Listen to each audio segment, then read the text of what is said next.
Hey guys, Noel here, and it is Tuesday, and I got a little bit of free time on my hands, got the house to myself, and it has been a long while since we did a video about philosophy and politics on the Noel Comics YouTube channel. It is something I talk a little bit about on the live streams when we start up the live streams.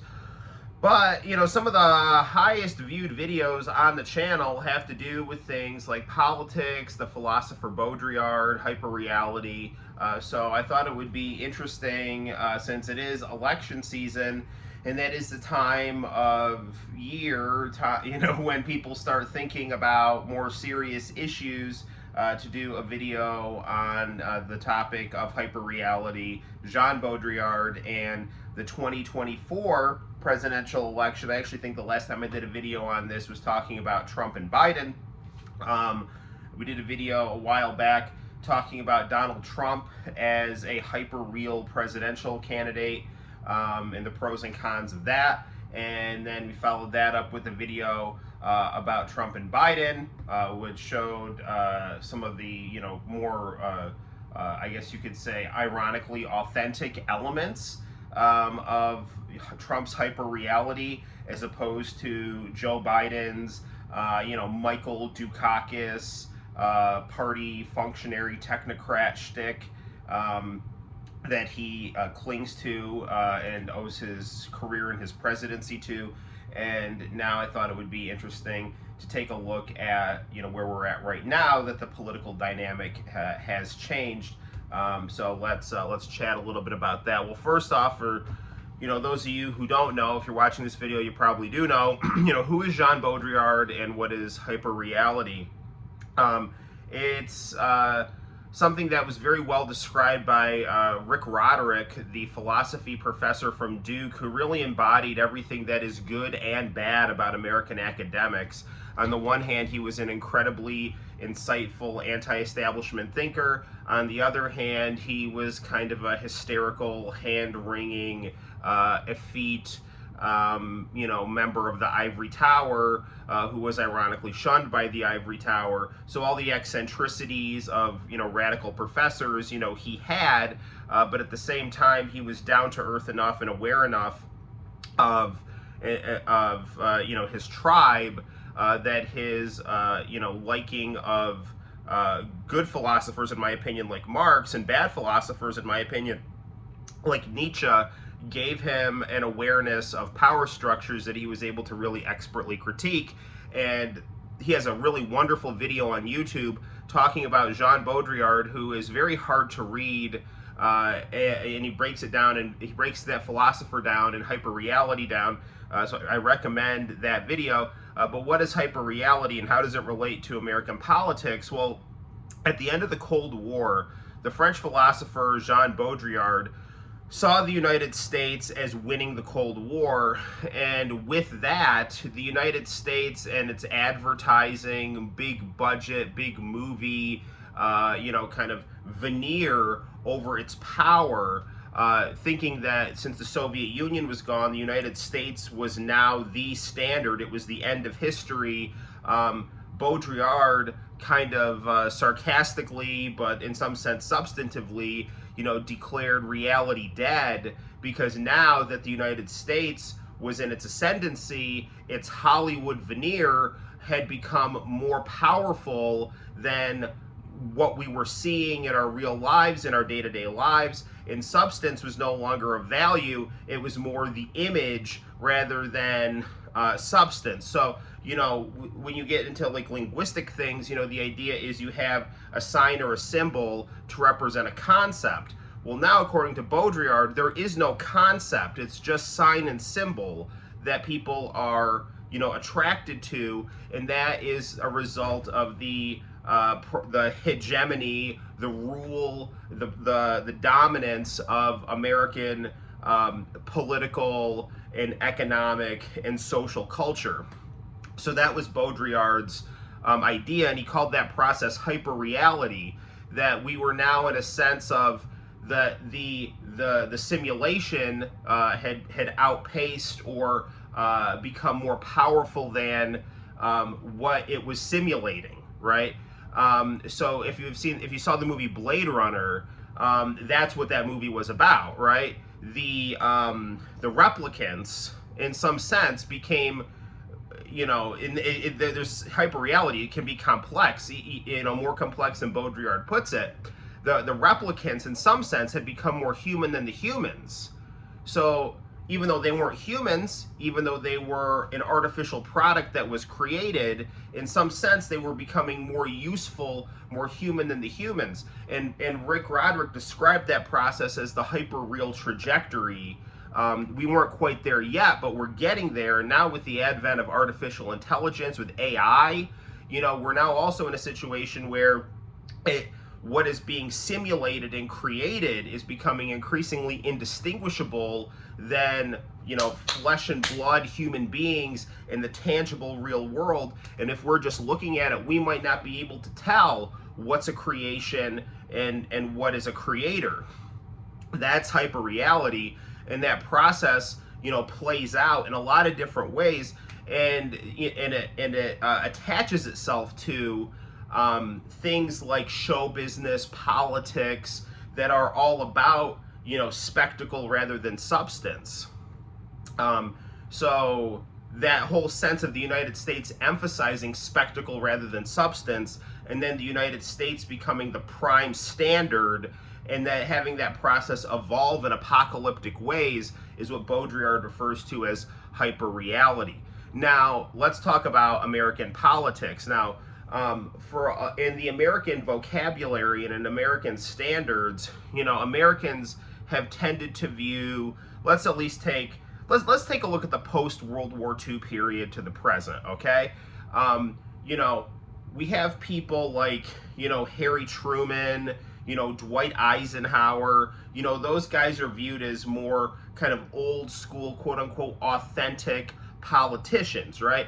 But then all of a sudden you get John F. Kennedy, the pretty boy, the TV friendly candidate. Now you have, television, and what looks good on television, what's visceral, what's attractive, there are some people that said that, John Kennedy won his debate against Richard Nixon if they saw him on TV, but there are other people that say John Kennedy lost his debate on Richard Nixon if they listened to the debate on the radio. Well, what's the difference? Well, John Kennedy is handsome and Richard Nixon is ugly, and therefore the surface level is outpacing the substance, right? Well, that John Kennedy standard then became understood as, well, that's what a real politician is in the American kind of political landscape. And so you had a whole host of people trying to copy that, right? From, Walter Mondale to Joe Biden to Michael Dukakis to Bill Clinton, all with varying degrees of success. And that was considered real politics. And there were people who learned how to play the quote-unquote real political game of Washington, D.C., where you subjugate yourself to the game, right? You sacrifice, you learn how to manipulate, you learn how to take bribes, you learn how to, tickle the ears of the unwashed masses, and it's a grind, much like a struggling actor going to Hollywood who kind of scratches and claws their way up to the top. That's what a lot of these politicians are like, and that was considered real politics in the United States. Well, at the same time this is happening, and Rick Roderick does talk a little bit about reality television, right? As things become more hyper-real and more detached from the quote-unquote authentic, which is, we can talk about what that means in another video, you started to get reality television, the idea of selling reality as a concept to people to buy, right? And with that, you get reality TV stars. And who happened to be one of the most famous reality TV stars was real estate mogul and, boxing promoter and professional wrestling promoter and just cosmopolitan personality, Donald Trump, right? And Donald Trump, much like Nathaniel Bacon, he was, and this happens in a lot in history, you get these kind of rogue warlords, these rogue aristocrats that are a part of the tribe that get kind of too big to control, right? And so this guy, Donald Trump, who's this outgrowth of reality television, right, which is a symptom of hyper-reality, the idea of selling real as a concept, where even reality now loses its meaning. Reality is now just a label, a tag, a symbol, that is detached from, really, in a lot of ways, real life, real day-to-day life. It's not about day-to-day life. If I want to go see reality, I'll go look at my neighbor, right? I don't want to get arrested, but, but I can go see reality outside. That's boring, though. That's stupid. If I want to see reality, I got to watch reality on TV, right? So Donald Trump, wheeling and dealing and dabbling and all kinds of, infomercial stuff, and, decides to try his hand at politics, because he, understands there's an opening there, and he understands that there's a lot of people who are sick of, this kind of just machine chugging along. So he decided, kind of on a fluke, to get in, and ended up winning the presidency, much to the gall of people who have spent their entire life in servitude of the political game. And so, that's kind of the Donald Trump story. Now we're in a situation where, now that Donald Trump has been president, and people have either loved or loathed the image of Donald Trump. If you take a look at the Donald Trump presidency, Rick Roderick talks about this. He talks about, like, the fractalization of hyper-reality, where I hope I'm understanding this right. It's kind of like there's a prism, and within that broken prism, there's, like, the reflections of the former reality, right? So, like, we're not in a total simulation yet. So the simulation still needs to reflect the real world, right? So the real common man is reflected in the simulation, and within Donald Trump, in this new level of hyper-real politics, there is actually some more, like, down-to-earth populist elements that had been lacking, because Donald Trump is not part of the Washington tribe. He's not part of that group, that subsection within the bourgeoisie.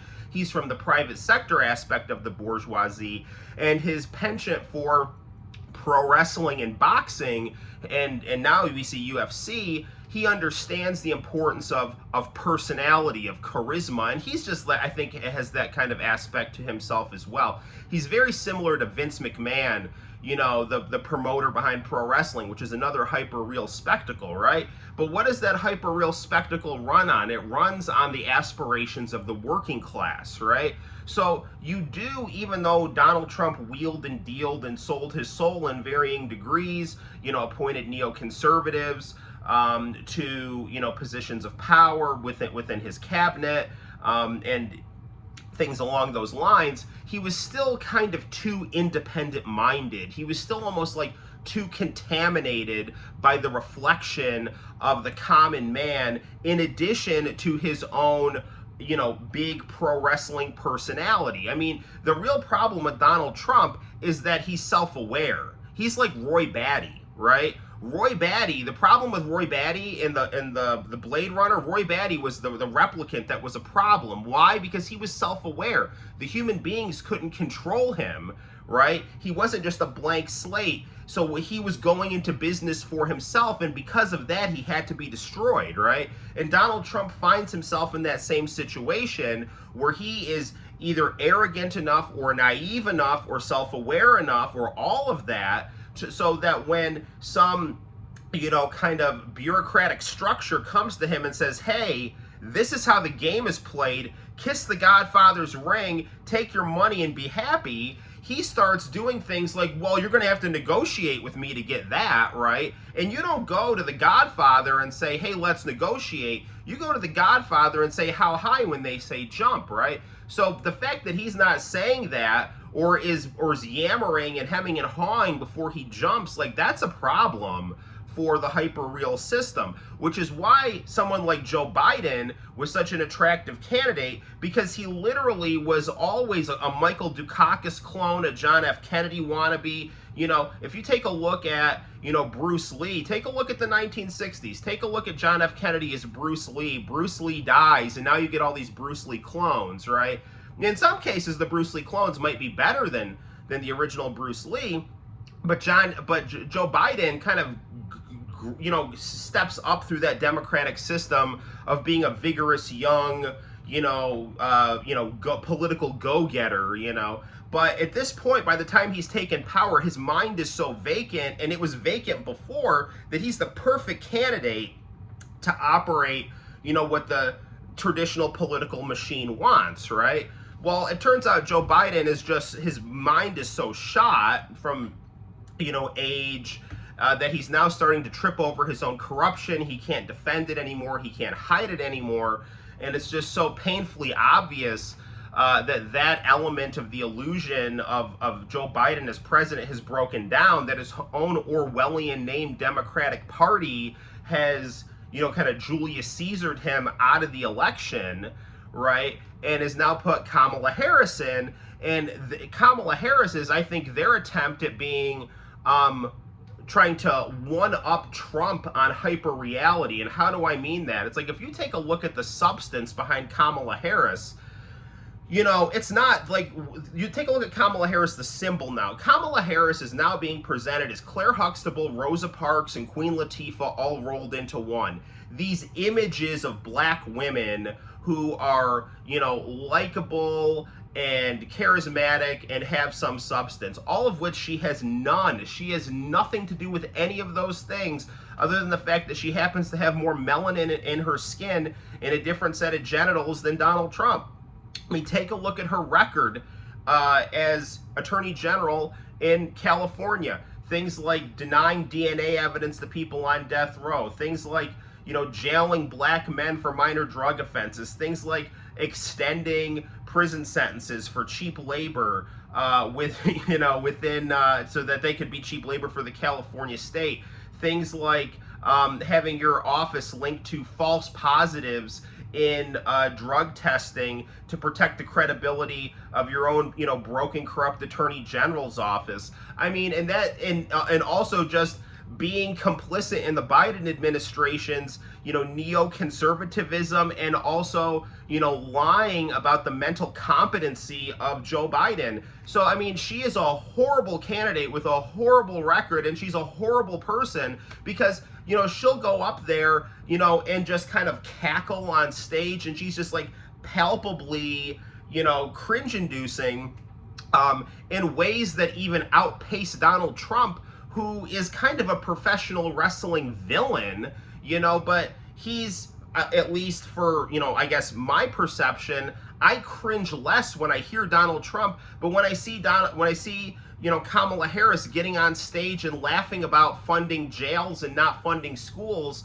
and then, or even when she's debating Mike Pence and just being really sarcastic about, oh, well, your tariffs, you lost your tariffs, like that kind of thing. I mean, it's almost like Donald Trump was the bratty 7th grade boy, and the Democrats' response to that is to get the most insufferable bratty 7th grade girl to try to be more, and try to dress her up as something that she's not, and try to outpace Trump at his own bullshit, but in a way that's actually more sinister, because one thing about Donald Trump is you could say the fractal reflections of hyperreality within him is almost ironically more down to earth. Like, he doesn't know how to lie well because he's not part of that tribe within the bourgeoisie. But Kamala Harris is more like a sociopath. And I don't mean that to be necessarily like hyperbolic. I mean, it's true. It's like, I met Elliot Spitzer, and he could look you right in the eye and tell you something, and it was just like a vacant stare. He was so convincing. He was so convinced in his own lies that he could get you to believe it. Kamala Harris strives for that in her political style. I mean, she has no discernible values. Her record is what it is, but now once again, she's being presented as this girl boss woman of color who's going to stand up against the machinations of, this grotesque caricature of white male capitalist patriarchy, when she herself actually has a worse record for African Americans than Donald Trump, but people don't care because, you know, Donald Trump might do things like jail reform or fund black colleges or pardon rappers or things like that, and you can say that's just for political theater. You could say that's just because he's a dude and he respects hustle within other dudes. Like, I don't know, but I'm just telling you, that's Trump's record on that topic. I just told you Kamala Harris's record on that topic, but what you'll do is you'll get people who hate Trump so much because they can't stand his heel character from professional wrestling and how he's kind of worked himself into that character sometimes, that they will support Kamala Harris, who has a detestable record, is by all accounts a detestable person, has nothing to run on, but her image, her hyper-real image of as being Claire Huxtable, Rosa Parks, and Queen Latifah all rolled into one, that image is way more important than the flesh and blood person behind it, and that is the element, that is the essence of hyper-reality that is taken over American politics. So that's all I really have to say about this topic for right now. Maybe we'll talk more about this kind of thing. It was nice to do a philosophy and politics video. You guys take care, and until next time, guys, my name is Noel, and I will see you in the very near future on the Noel Comics YouTube channel. Bye-bye.